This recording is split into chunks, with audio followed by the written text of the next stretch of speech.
평창올림픽이 드디어 오늘로 막을 내리게 됩니다. 예상했던 순위는 기록하지 못했지만 의미 있는 올림픽인 것 같습니다. 전 세계가 하나 되고 특별히 남과 북이 단일팀을 구성한 것, 그것은 정치적인 해석을 떠나서 의미 있고 또 아주 바람직한 일이라고 여겨집니다. 바라건대 이번 기회를 통해서 남과 북이 대화의 창구를 열고 평화 통일을 위한 지속적인 노력을 계속해서 진행하기를 기대하고 있습니다.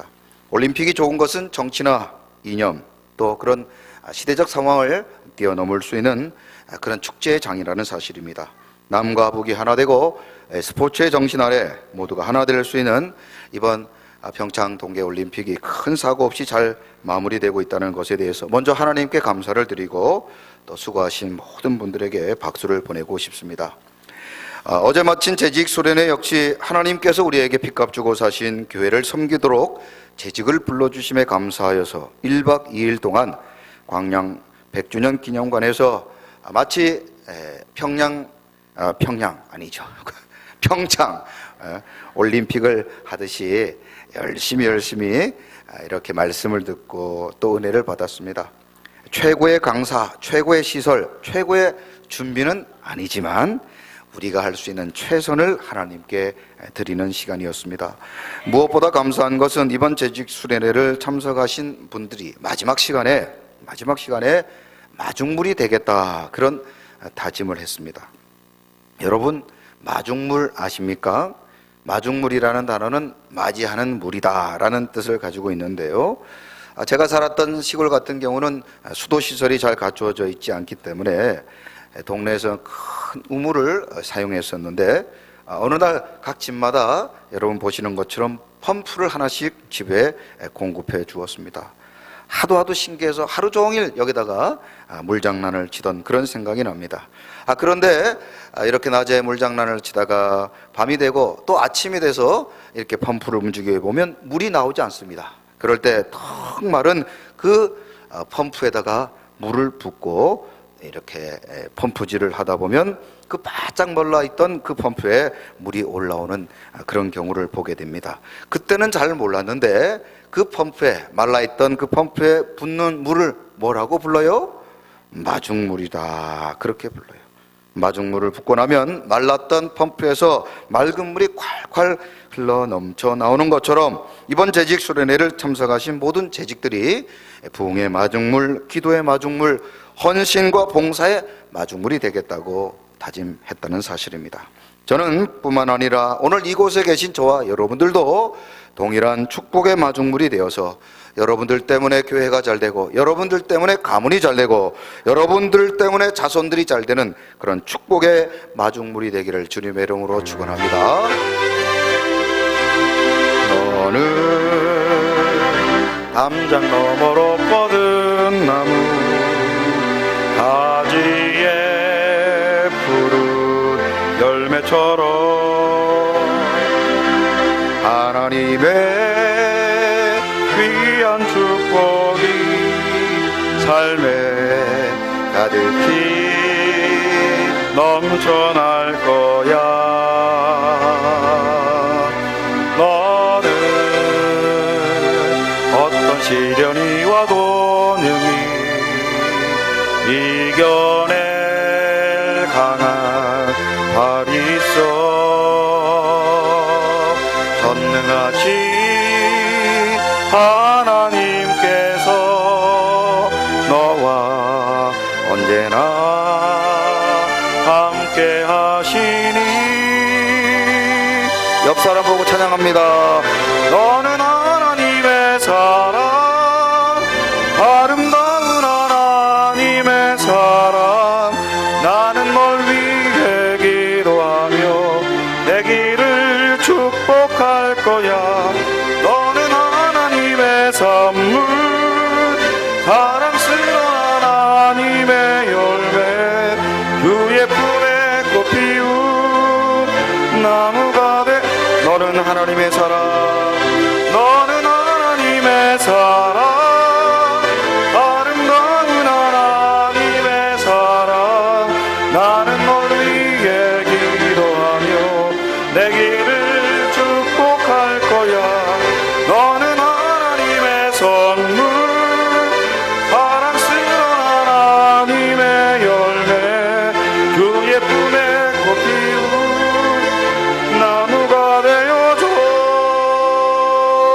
아멘. 자, 우리 모두가 이런 야곱의 축복, 베델의 축복 받아 누리시기를 주님의 이름으로 축원합니다. 우리는 몇 주 동안 야곱이 베델에서 받았던 축복에 대해서 묵상해 보았습니다. 야곱은 축복의 마중물이 되어 그의 가문의 복을 전하고 또 그로 말미암아 많은 사람들이 복을 받는 그런 아름다운 인생을 살았습니다.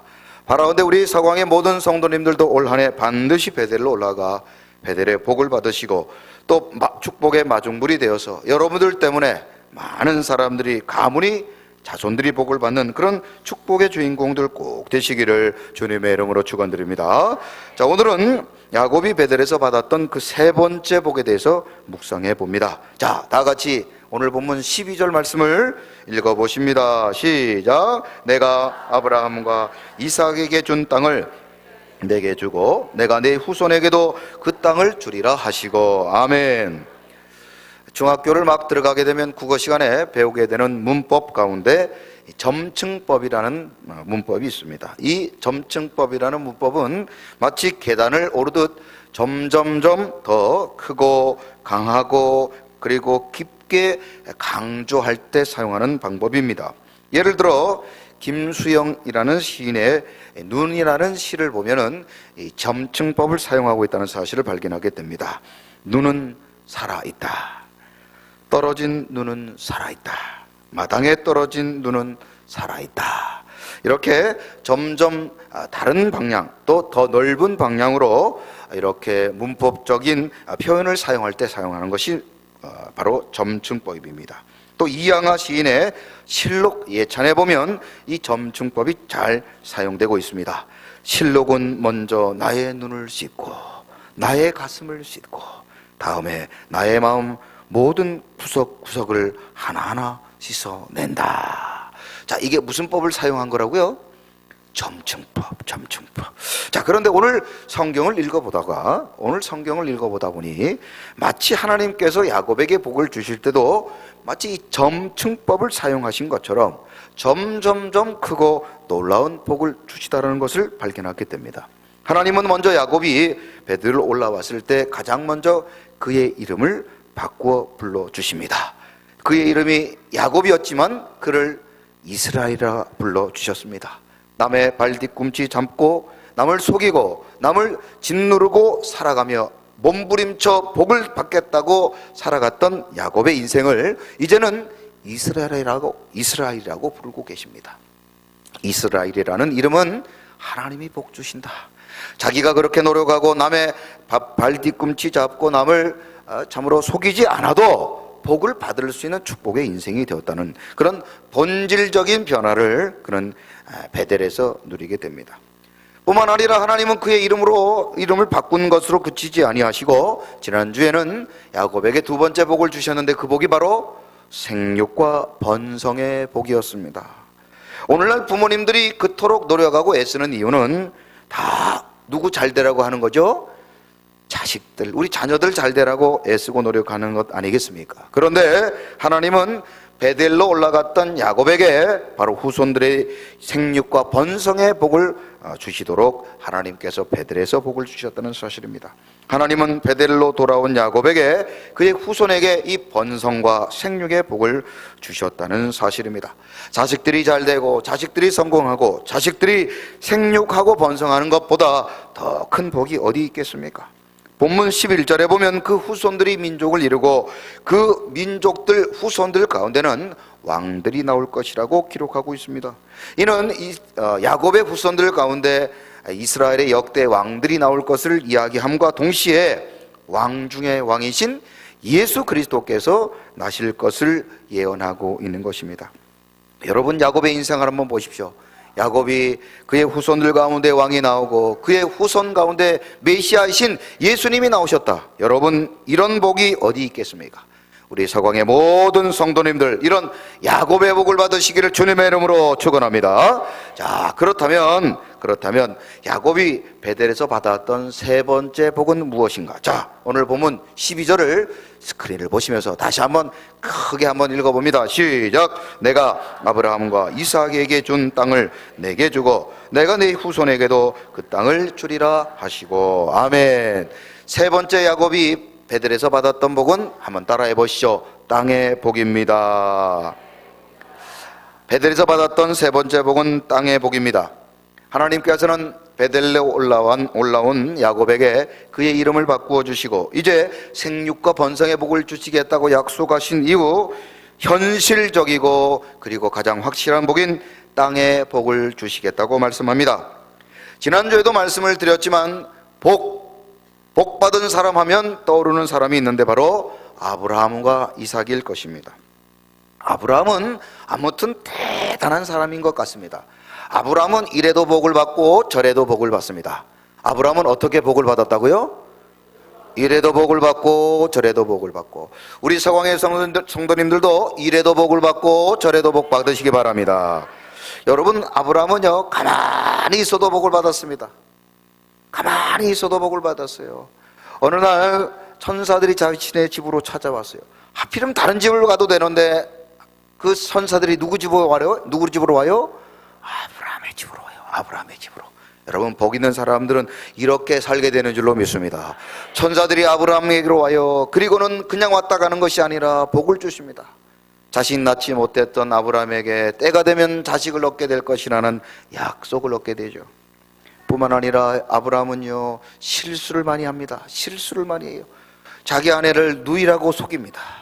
여러분, 잘못을 저질렀으면요 벌을 받아야 되잖아요. 그런데 아브라함은 아내를 누이라고 속이고 난 이후에 회개하고 나니까 하나님이 또 뭘 주셔요? 복을 주셔요. 복을 주셔요. 복을 주셔요. 이래도 복 받고 저래도 복 받고. 그러다가 아브라함이 결정적으로 복 받은 방법이 하나 있습니다. 그것은 자기 아들을 죽이려고 했어요. 여러분, 세상 천지 자기 아들을 죽이려고 했다가 복 받은 사람 아브라함 말고 또 있습니까? 아브라함 말고 또 있습니까?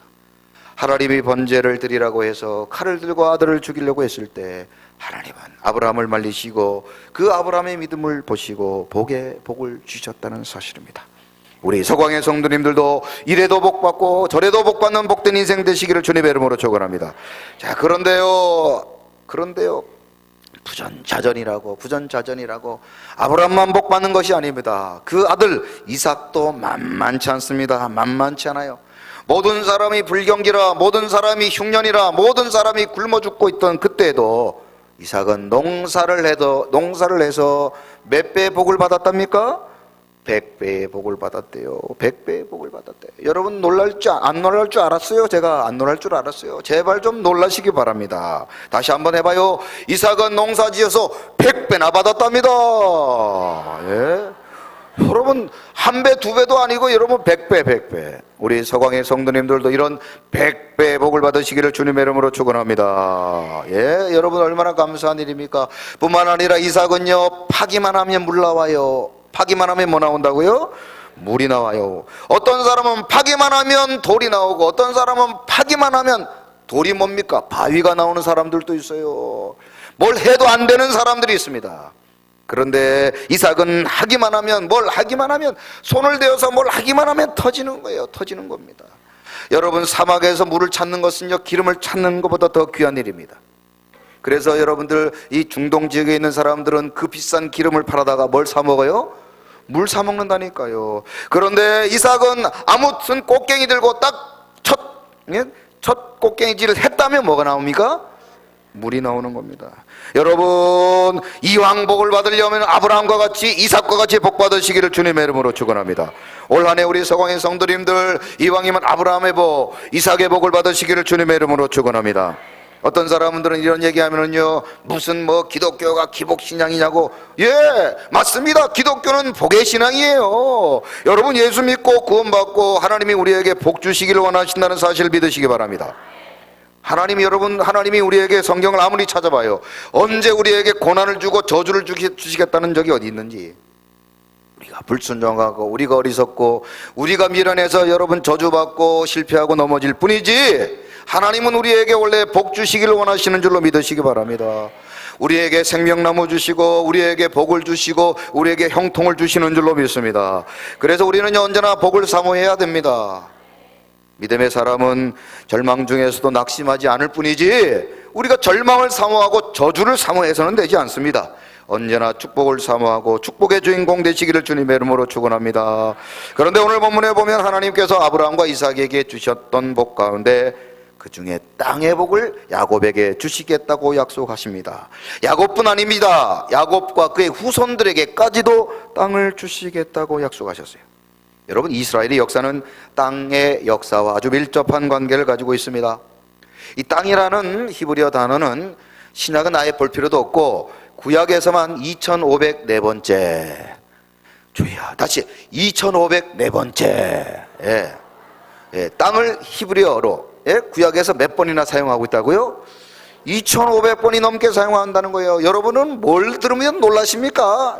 나는 참 궁금해요. 여러분, 땅이라는 단어가 구약에 2500번이나 사용된다는 말은 그만큼 중요하다, 그런 뜻 아니겠습니까? 하나님이 복을 주실 때 당연하게, 그리고 마땅히 무엇을 통해 복을 주셔요? 땅을 통해 주신다는 사실입니다. 땅은 인간과 인간이 만나는 자승거일 뿐 아니라 하나님을 경외하는 축복의 자리입니다. 그러므로 하나님은 이 땅을 통해서 복을 주십니다. 하나님께서 아담과 하와를 만드시고 복을 주실 때도 가장 먼저 땅에 대한 복을 언급하십니다. 자, 창세기 1장 28절 다 같이 한번 읽어보십니다. 시작. 하나님이 그들에게 복을 주시며 하나님이 그들에게 이르시되 생육하고 번성하여 땅에 충만하라, 땅을 정복하라, 바다의 물고기와 하늘의 새와 땅에 움직이는 모든 생물을 다스리라 하시니라. 아멘. 아무튼 땅에 대해 얘기합니다. 땅에 충만하고 땅을 정복하고 땅에 있는 것들을 다스리라 말씀하셨어요. 이 땅의 것들을 하나님 우리에게 주시겠다고 약속하십니다. 뿐만 아니라 하나님은 축복의 조상 아브라함에게 이제 구체적으로 땅에 대한 복을 이렇게 주시겠다고 약속하십니다. 자, 창세기 15장 7절 같이 한번 읽어보십니다. 시작. 또 그에게 이르시되 나는 이 땅을 내게 주어 소유를 삼게 하려고 너를 갈대아 우르에서 이끌어낸 여호와이니라. 아멘. 하나님의 아브라함을 부르신 이유는요, 축복의 땅, 가나안 땅 데려가기 위해서 복을 주셨다는 겁니다. 그를 불러주셨다는 거예요. 할렐루야. 오늘도 우리를 지명하여 부르신 것은 땅에 복을 주시려고 우리를 지명하여 부르신 줄로 믿습니다.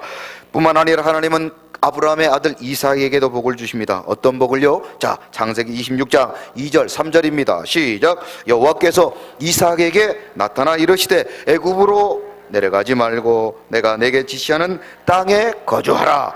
이 땅에 거류하면 내가 너와 함께 있어 내게 복을 주고 내가 이 모든 땅을 너와 내 자손에게 주리라. 내가 내 아버지 아브라함에게 맹세한 것을 이루어. 아멘.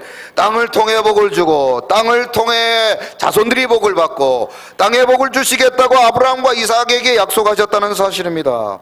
그래서 여러분, 성경을 보면은 땅은 순종의 결과로 주신 선물입니다. 한번 따라 하시죠. 땅은 순종의 결과로 받는 선물입니다.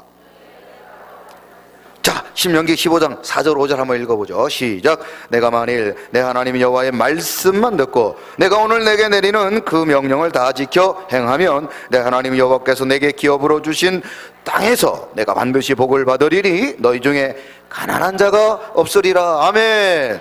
여러분, 신명기 15장 4절 5절 이것이 하나님의 말씀으로 믿으십니까? 그렇다면 우리가 복 받는 방법은요, 말씀에 순종할 때 하나님이 땅에 복을 주시는 줄로 믿습니다. 이 세상에는 여러 땅들이 있어요. 열심히 돈을 벌어가지고 우리나라 사람들은 특별히 땅, 집에 대한 애착이 많죠. 아무튼 한 평이라도 땅이라도 갖고 싶어서 어쨌든 노력합니다. 요즘에는 좀 시대적인 상황이 달라졌기 때문에 옛날하고는 다르지만 우리 어르신들 보면 한 평의 땅이라도 또 집 하나라도 가지려고 그렇게 노력하죠.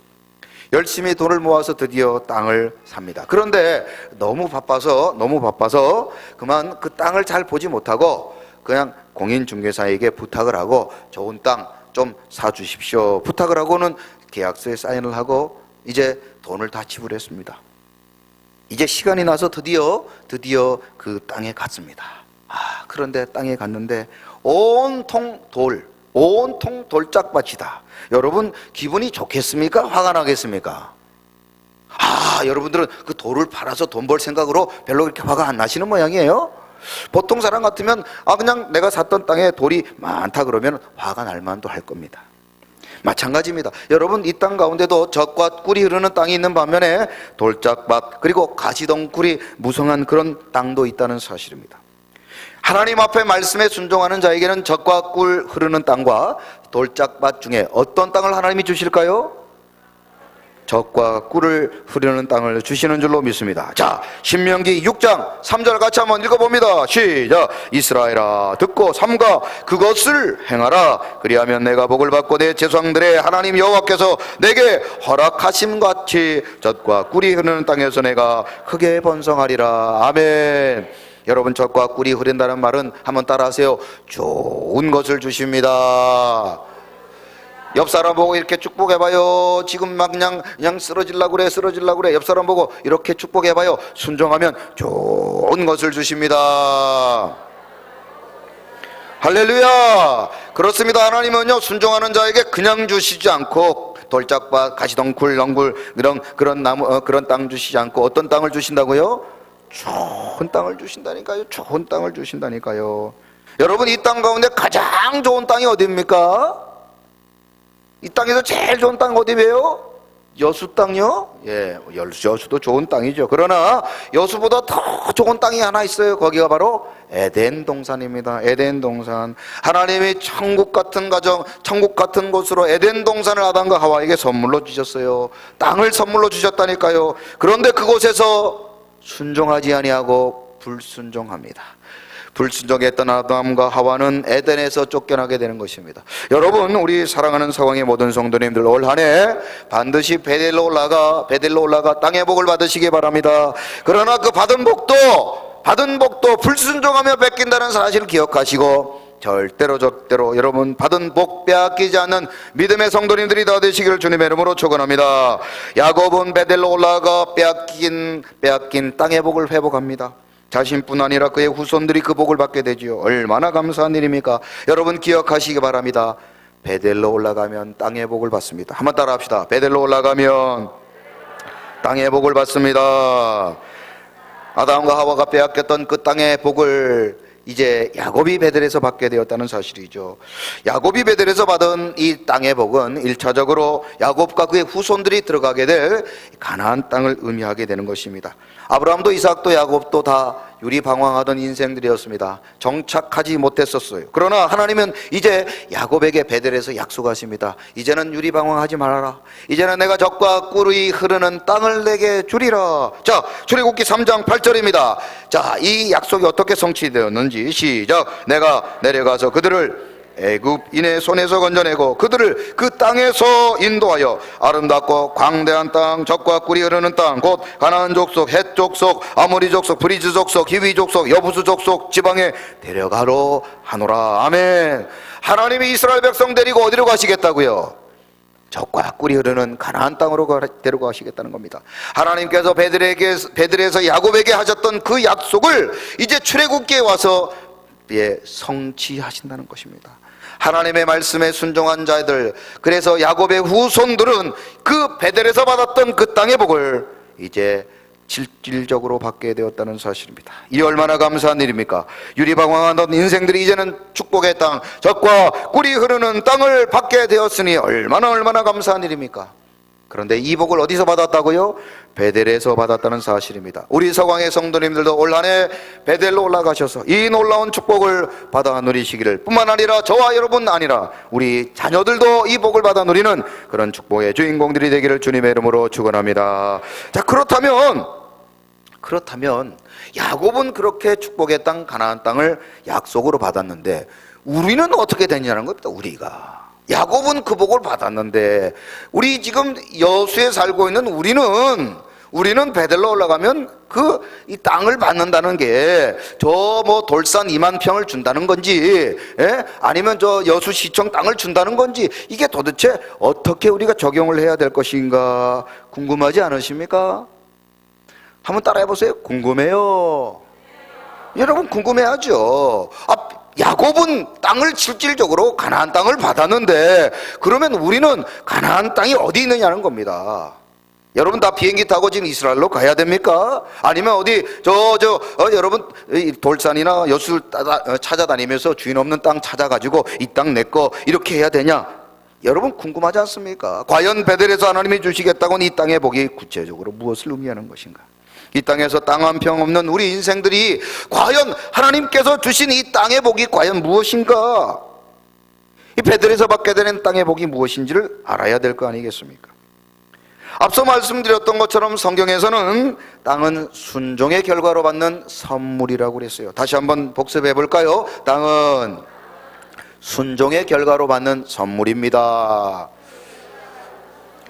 순종하면 하나님이 뭐 주시겠다고요? 땅을 주시겠다는 겁니다. 그래서 이스라엘 백성들이 광야에서 가나안 땅으로 막 들어갔을 때 가장 첫 번째 관문이었던 이 여리고성을 보면서 이 여리고성 전투를 통해서 하나님께서 순종하는 자들에게 땅을 주시겠다는 것을 보여주십니다. 자, 여호수아서 6장 20절에 보면 그들이 어떻게 여리고성을 빼앗게 됐는지 한번 읽어봅니다. 시작. 이에 백성은 외치고 제사장들은 나팔을 불매 백성이 나팔 소리를 들을 때 크게 소리질러 외치니 성벽이 무너져 내린지라. 백성이 각기 앞으로 나아가 그 성에 들어가서 그 성을 점령하고. 아멘. 여러분, 이스라엘 백성들이 광야에서 생활하다가 드디어 이제 가나안 땅에 들어갔습니다. 그런데 가나안 땅에 들어갔을 때 가장 난공불락이었던 이 여리고성과의 전투가 가장 먼저 벌어지게 됩니다. 아무리 노력해도 이스라엘 백성들이 여리고를 무너뜨릴 수 없었습니다. 그런데 하나님께서 이 여리고를 무너뜨릴 수 있는 방법을 말씀하십니다. 이스라엘 백성들이 귀를 쫑긋 들어봤어요. 자, 어떻게 하면 저 여리고를 무너뜨릴까? 밤에 가가지고 성 주변을 흙으로 삽으로 파라고 하는지 아니면 새로운 무기를 만들려고 하는지 가만히 쫑긋 귀를 기울였는데 하나님께서 이렇게 말씀하세요. 하루 한 바퀴 돌고 마지막 날 7바퀴 돌아라. 어떻게 여리고를 무너뜨리라고요? 하루 한 바퀴 돌고 마지막 날 어떻게 하라고요? 7바퀴 돌아라. 여러분, 이런 얘기 들면 여러분 확신이 생기고 여러분 아멘 할 수 있을까요? 웬만한 사람, 그렇지, 우리 성도님들 같은 경우는 아멘 하시지만 웬만한 사람들 같으면 하루 한 바퀴 돌고 마지막 7바퀴 돌아라 그러면 돌 것 같아요. 예? 아니 무슨 성을 무너뜨리는데 돌아가고 되겠느냐, 그런 회의가 들 수 있습니다. 그런데 여호수아서 6장 20절에 그들이 말씀에 순종해서 마지막 순간 외치고 나팔을 불매 어떻게 됐습니까? 여리고가 무너졌어요. 한번 따라합시다. 순종하면 땅을 얻습니다. 이 여리고 전투는요, 우리에게 말씀에 순종하면 땅을 얻게 된다는 것을 우리에게 보여주신 사건이라는 사실입니다. 우리가 하나님 앞에 이 땅에서 땅의 복을 받기를 원하신다면 말씀에 순종하는 성도가 되어야 될 줄로 믿습니다. 순종하면 하나님이 주십니다. 그런데 우리가 이 세상에서 받게 될 땅의 복이란 과연 무엇인가? 아까도 말씀드렸던 것처럼 여러분, 우리가 하나님 앞에 순종하고 말씀대로 살아가면 땅을 1000평, 2000평씩 준다면 아마 교회마다 여러분 앉을 자리가 없을 거예요. 예배 끝나고 다 여러분들 오늘 예배 끝나고 가실 때 땅 문서 받아가세요. 여러분 아마 여기 앉을 자리가 없을 겁니다. 앉을 자리가 없어요. 그런데 하나님께서 말씀하신 이 땅의 복은 무엇을 말하는 것일까? 물론 땅도 포함됩니다. 하나님의 말씀에 순종하는 자들에게는 이 땅에 진짜 실질적으로 눈에 보이는 한 평, 두 평의 땅을 받을 수도 있습니다. 그러나 그 땅과 더불어 하나님께서는 이 땅에서 받게 될 모든 기름진 복을 우리에게 의미하고 있다는 사실입니다. 여러분, 바꿔서 생각해 보시기 바랍니다. 땅도 복이지만 지혜도 복인 줄로 믿습니다. 땅도 복이지만 건강도 복인 줄로 믿습니다. 땅도 복이지만 자녀들이 잘 되는 것도 복인 줄로 믿습니다. 땅도 복이지만 믿음도 복인 줄로 믿습니다. 바꿔 얘기하면 땅을 많이 가지고 있는데 믿음 없으면 그게 무슨 복입니까? 땅을 많이 가지고 있는데 자식들이 여러분 속삭이면 그게 무슨 복입니까? 땅을 많이 가지고 있는데 건강 잃어버리면 그게 무슨 복입니까? 그러므로 땅을 포함하여 이 땅의 모든 기름진 복을 하나님께서는 베델에서 주시겠다는 땅의 복이라는 사실입니다. 땅의 기름진 복을 총칭하는 것입니다. 부모가 순종하는 자녀에게는요, 땅만 줍니까? 집도 주고 재산도 주고 하여튼 자기가 가진 모든 것을 주는 겁니다. 하물며 하나님 아버지께서 순종하는 자녀들에게 무엇을 주시겠습니까? 자, 마태복음 7장 11절 다 같이 한번 읽어보십니다. 시작. 너희가 악한 자라도 좋은 것으로 자자에게 줄 줄 알고 하물며 하늘에 계신 너희 아버지께서 구하는 자에게 좋은 것으로 주지 않겠느냐. 한번 따라하세요. 좋은 것을 주십니다. 뭘 주신다고요? 좋은 것을 주시는 겁니다. 이 좋은 것이 바로 땅의 복을 말하는 것입니다. 이 땅의 땅과 더불어 모든 좋은 것들을 하나님 아버지께서 순종하는 우리 서광의 성도님들, 베델레오 올라온 성도들에게 주신다는 사실입니다. 그러므로 베델에서 받게 될 이 복이 참으로 우리가 하나님을 경외하고 순종하게 되면 받게 될 이 땅의 아름다운 기름진 복이라는 사실을 믿으시기를 주님의 이름으로 축원합니다. 그런데요, 하나님은 이 땅의 복을 이 지상에서만 받는 복으로만 제한하고 계시지 않습니다. 우리가 베델에서 받게 될 이 땅의 복은 이 땅에서 잘 먹고 잘 살고 지혜롭고 건강하게만 사는 것을 의미하는 것이 아니라는 사실입니다. 요한계시록 21장에 보면 이 땅의 복을 좀 더 구체적이고 그리고 좀 더 영적으로 다음과 같이 설명하고 계십니다. 자, 1절과 4절 앞을 보시고 한번 읽어봅니다. 시작. 또 내가 새 하늘과 새 땅을 보니 처음 하늘과 처음 땅이 없어졌고 바다도 다시 있지 않더라. 그 땅은 모든 눈물을 그 눈에서 닦아주시니 다시는 사망이 없고 애통하는 것이나 곡하는 것이나 아픈 것이 다시 있지 아니하리니 처음 것들이 다 지나갔음이로라. 아멘. 여러분, 우리가 이 땅에서 땅 한 평 없는 인생을 살아도요, 우리에게는 하나님이 새 하늘과 새 땅을 허락하여 주신 줄로 믿습니다. 그 땅은 어떤 땅인지 아십니까? 그 땅엔 눈물도 없어요. 그 땅에는 사망도 없어요. 그 땅에는 애통하는 것도 없습니다. 그 땅에는 옥곡하는 것도 없고 아픈 것이 다시 있지 아니하라고 우리에게 약속하고 계십니다. 그러므로 우리 서광의 성도님들은, 하나님의 사람들은요, 이 땅에 땅 한 평 없어도 여러분들 어깨에 푹 쳐져가지고 여러분 낙심하고 절망하고 여러분들 눈치 보고 살 필요 없습니다. 우리에게는 저 하늘, 새 하늘과 새 땅을 하나님께서 우리에게 유업으로 주신 줄로 믿으시기 바랍니다. 이 땅에서 여러분들 잘 먹고 잘 사는 것 중요합니다. 이 땅에서 여러분들 젖과 꿀이 흐르는 복을 받는 것도 중요합니다. 그러나 하나님께서는 이 땅에 비교할 수 없는 복을 새 하늘과 새 땅에서 우리에게 주시겠다고 약속하고 계신 것입니다. 그러므로 우리 서광의 성도님들, 자, 어깨에 힘 한번 주시기 바랍니다. 한번 이렇게 고백해봐요. 나는 새 하늘과 새 땅이 있다. 그냥 새 땅이 있다 이러지 마시고 다시 나는 새 하늘과 새 땅이 있다. 여러분 만약에 여러분들이 2만 평 땅을 갖고 있다고 생각해 보세요. 어떻게 다니겠습니까? 고개 숙이고 인상 쓰고 여러분 그러고 다니겠어요? 나에게는 몇만 평이 있다고요? 2만 평이다. 2만 평. 여러분 2만 평보다 더 좋은 새 하늘과 새 땅을 하나님이 우리에게 상급으로 주시고 약속해 주시고 유업으로 주셨는데, 여러분 남은 생에 기쁨과 감사함으로 사시기 바랍니다. 하나님이 주시는 저 새 하늘의 새 땅의 복을 받아 누리시고 그 아름다운 천국의 복을, 천국의 그 아름다운 축복을 우리뿐만 아니라 우리의 사랑하는 형제 자매들에게 나누어주는 그런 아름다운 축복의 인생들이 다 되시기를 주님의 이름으로 축원합니다. 마태복음 6장 20절에 보면요, 우리가 가게 될 그 천국은 어떤 곳인지, 우리가 새 하늘과 새 땅에서 누리게 될 복이 어떤 것인지 다음과 같이 말씀합니다. 같이 읽어봅니다. 시작. 오직 너희를 위하여 보물을 하늘에서 하더라. 거기는 좀이나 동록이 해하지 못하며 도둑이 구멍을 뚫지도 못하고 도둑질도 못하느니라. 아멘. 여러분 그런 꿈이 있잖아요. 저 푸른 언덕에 하얀 집 짓고 여러분 거기서 그냥 오손도손 살고 싶어요. 그렇게 여러분들 언덕에 하얀 집 짓고 사면요, 백발백중 도둑 맞습니다. 그런 집은 백발백중 도둑 맞아요. 예, 저 푸른 언덕에 하얀 집 지어놓으면 다 도둑놈들이 거기에 그냥 매일 와서 그냥 이것 가져가고 저것 가져갑니다. 그러나 우리가 하나님이 주신 새 하늘과 새 땅에서는요, 도둑도 그 어떤 것도 해할 수 없다는 사실을 믿으시기를 주님의 이름으로 축원합니다. 그러므로 우리 서광의 성도님들 올 한 해 하나님께서 주시는 이 놀라운 베델의 복, 땅의 복, 새 하늘과 새 땅의 복을 받으시기를 주님의 이름으로 축원합니다. 저 하늘에는 눈물이, 박수 치면서 거기는 슬픔도 없네. 저 하늘에는 눈물이 없네. 거기는 승리만 있네. 고통은 모두 다 사라져버리고 영광만 가득 차겠네. 우리의 주님과 나 함께 있을 때 영원한 기쁨 얻겠네. 잠깐만요, 찬양을 부르는데 이게 여러분들 진짜 기뻐서 부르는 건지 이게 장성곡인지 모르겠어요.